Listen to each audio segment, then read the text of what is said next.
Hello everyone, I'm out here on our little piece of land. It's Sunday, 31st of March, and it's absolutely gorgeous. Lovely sunny 20 degrees. You can hear the birds twittering away in the background. And I thought I would take this opportunity just to show some of the leather work that I do as a tinkerer. I guess about, I don't know, maybe 3 or 4 years ago, I bought a set of work tools. They were about 100 years old, and I think they belonged to like a shoemaker or a shoe repairer, shoemaker or shoester as they're called here. And they were so beautiful, these old tools, and I really wanted to learn how to use and work with leather. So I bought a load of scrap leather from a shop and set about just learning the basics of saddle stitching and just generally working with it as a medium. And this was one of the first things that I made. This is a Feitl. This is like a very primitive, basic pocket knife that's used in Austria a lot. And they originate from the Trachtenbach region, which is in Lower Austria, not about an hour from Vienna. And as you can see, it's a very basic pocket knife, used as more what they call a Fahrtenmesser. So when you're having your food or cutting up cheese and bread and things like that, it looks like an Opinel style, but you can see you can't lock it at all. So these are very common, and people still use these sort of common basic little Fahrtenmesser, and it's really, really sharp as well.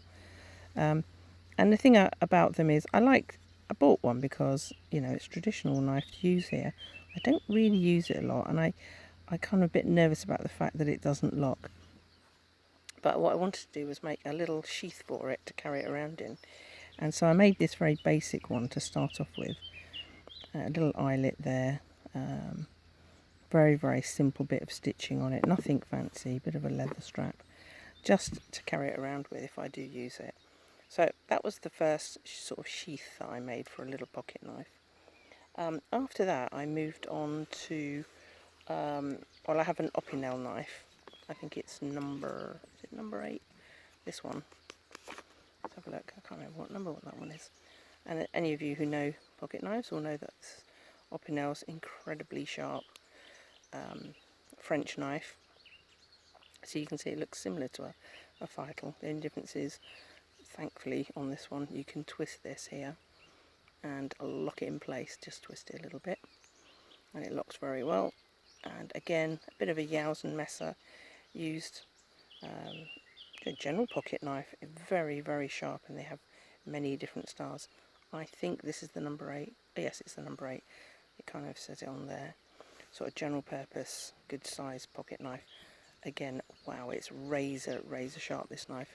So I've just been cooking breakfast here, and I used it to cut some bread. So yeah, very nice knife there. And what I did was I made this sheath for it. Again, some old leather. But what I did on this one was I wet formed it, and even though it's not like natural untanned leather, by really wetting it, I was able to form it around. I mean, I wrapped this up in cling film like you should do to not get the knife wet. And what's nice about it, it's a really nice tight fit. You can see it almost locks in place around here, around this collar. And I decided to make it with 2 options. So it's got a little loop. I can clip it to something if I want to carry it upright position like that.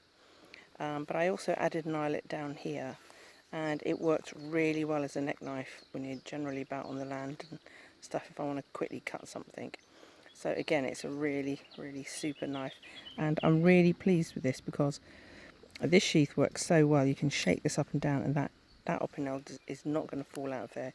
It kind of locks in at this section here. So again, I was super pleased with that. My stitching's not brilliant, and I was still learning it at the time, but that is solid. I think this sheath will last years. And you notice I had kind of stamped a nice little pattern around the edge. Actually, I did that because I actually made a mistake originally when I used a kind of pricking roller to mark out the length of the stitches, and I'd actually done it too close. So I'd marked fine little dots all along the edge of here. And I thought, rather than scrap the leather and start again, I just used kind of leather stamps. It's got a fine little pattern on it, and just stamped around it as a sort of decoration. So I managed to mask my little mistake there. This one, the edge, I've tried to burnish it as best as I can. You can see I really like this burnished look on it. And here I used gum tragacanth, it's called, and just used fine. I've got kind of couple of, well, actually several old ivory sticks that you find on flea markets, letter openers, and I think they're useful almost for burnishing as well. And you just literally rub it really fast on there. You can use it with a bit of saliva as well, just put a little spit on your finger and rub it on, and then you get this really lovely finish on the edge. I love it. It almost turns in, it looks like wood sometimes. So that's my second little piece of leather making. And one day I was on the flea market again in Vienna, and I found this absolutely gorgeous knife here. Again, this is the sheath that I made for it. Very, very basic. Again, I made the sheath up as I went along with scraps of leather. I'll just untie this bit. I quite liked just the leather to tie it at the top because it grips it really well and it doesn't really mark the top of this knife. And I'll show you the knife first. What a beautiful... This knife, I bought this for €7 and it was in a really horrible state. The side here was... Ooh, sorry, that's a little bit greasy or mucky on there. What did I do with that? Maybe it's my fingers. I've just been cooking, so... Oh, maybe I used it. Sorry, waffling away here. But when I picked it up originally, it was really dull. It's almost got a mirror finish on it, but it's not a perfect mirror finish at all by any means. But it was filthy and dull, and it's got a beautiful horn handle with that fine sort of leatherwork spaces in here. And that I cleaned that and cleaned that. It's polished up nicely on the edge. It's got no dents. Nobody's been using it to whack anything. So this is quite a traditional pocket knife here in Europe. Many places have these. Solingen steel, I think there, look. My partner's helped me sharpen it. It's got lots of scratches on and it came with that, but I've probably scratched it a bit as well. I use so much different grades of sandpaper to try and get a better shine on it. But, I mean, I haven't got a sheet of paper here, but I can promise you that slices really beautifully through a piece of paper. I use camellia oil on the handles every now and again, just to keep it nice. Beautiful, beautiful, nice bit. You know, perfect little sort of general pocket knife. That's not pocket knife, is it? Belt knife. And it feels nice, and it's lovely, it is. And when I was making a sheath for it, it didn't come with a sheath. I really wanted to try making one, but here's the mistake that I made. So I drew the pattern out, I copied out the shape of the blade. Inside here it's got a welt in it, built in so that as you put the sharp blade in, it doesn't cut through any of the stitching. So I learnt that by watching lots and lots of YouTube videos. And it fits in really nicely in there, quite nice and tight, slides in. I put a little popper fastener because I wanted to learn how to put poppers and studs on. Underneath there, and this is what I did with this sheath that I designed. So first things first, I made it like that, just as a, oops, get that in there again, sorry, that round. So I wanted to make it just like that, very simple. Again, you can see my stitching at that time was terrible. It went off track here, and that's because I don't have a vertical drill stand for a little Dremel thing. And at the time when I made this, I didn't have any leather pricking forks.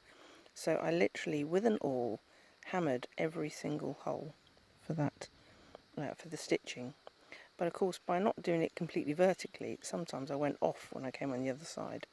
So when you look around the back, it doesn't look so perfect. But, you know, I was learning, so these are the things that happen. This could do with burnishing a little bit more. It's dried out very slightly. But again, it was my first attempt at a proper sheath, and I was really proud of it. Until I realised that when I put the blimmin' press stud on this side, I'm right-handed. Now, if I hung it on a belt, I would hang it on the right-hand side. So, of course, the stud is on the wrong side. So, as a left-handed belt, of course, it works perfectly.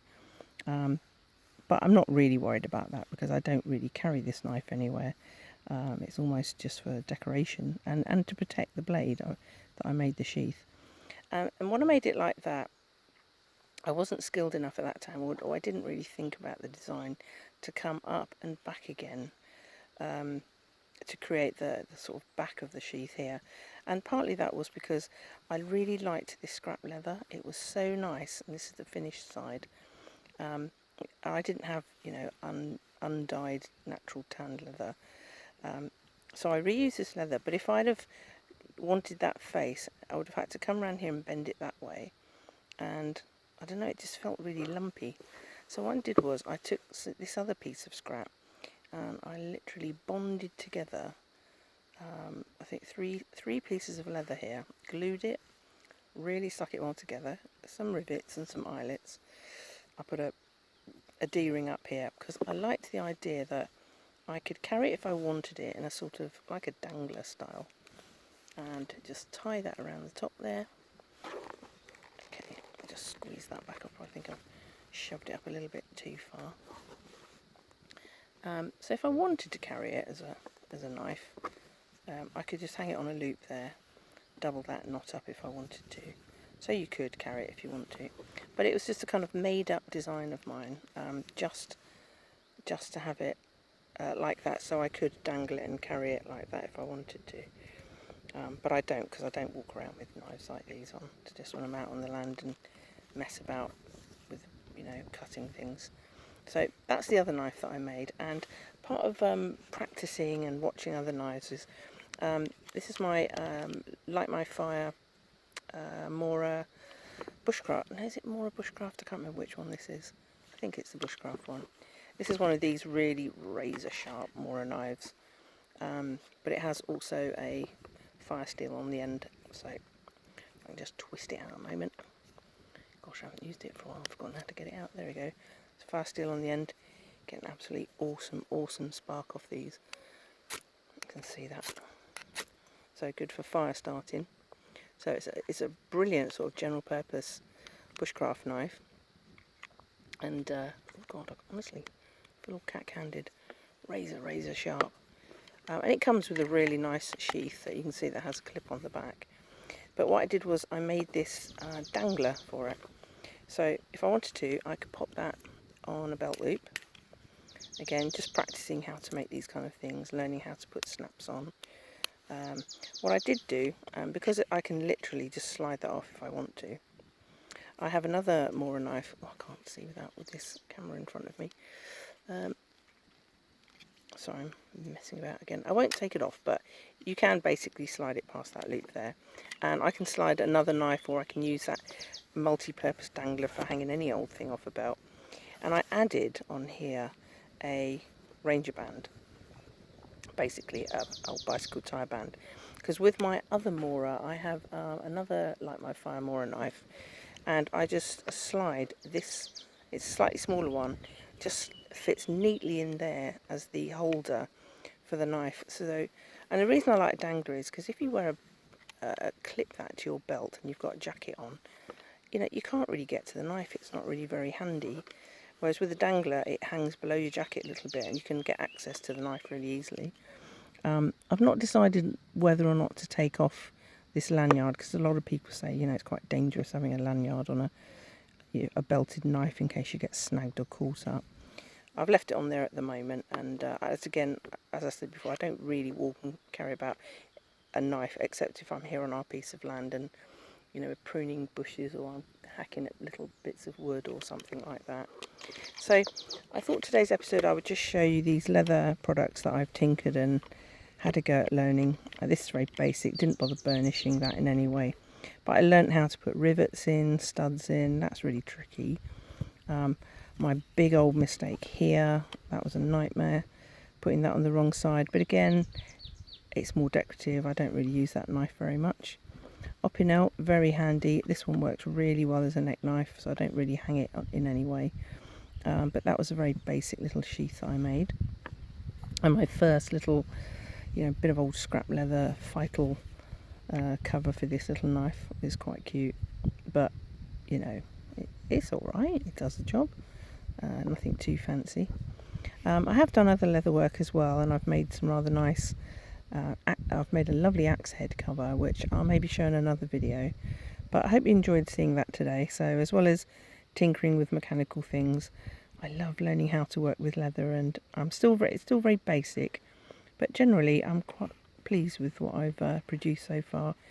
Didn't cost me anything apart from the old sort of little accessories and things, and it's really great fun. So if you ever want to have a go, I'd say get some basic tools. You can always find scrap leather, and it's really satisfying making your own products. So I hope you enjoyed that today. Have a wonderful day. It's a glorious day here in Austria, in Vienna, and I'm just going to chill out now and do a little bit of tidying up around our piece of land. So enjoy the day. Bye bye.